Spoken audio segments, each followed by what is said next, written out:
आप सभी का स्वागत है।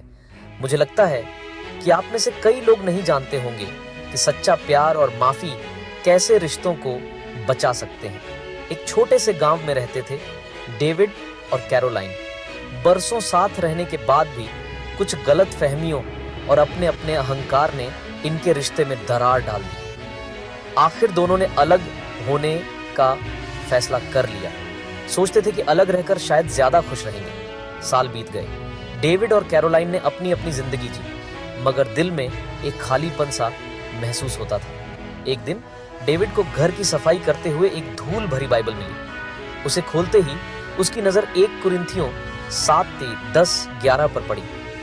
शादीशुदा लोगों को मैं ये हिदायत देता हूँ, मेरी नहीं परमेश्वर की, पत्नी को अपने पति से अलग नहीं होना चाहिए। अगर अलग भी हो जाए तो उसे अकेली रहना चाहिए या फिर अपने पति से दोबारा मिलना चाहिए, और पति को अपनी पत्नी को तलाक नहीं देना चाहिए। ये शब्द डेविड के दिल में उतर गए।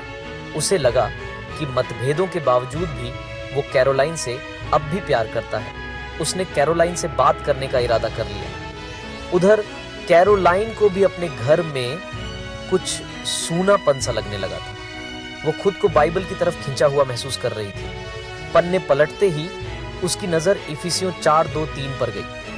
पूरी तरह नम्रता और सौम्यता से रहो, धीरज रखते हुए एक दूसरे के साथ प्यार से पेश आओ, आत्मा की एकता को बनाए रखने के लिए शांति के साथ हर मुमकिन कोशिश करो।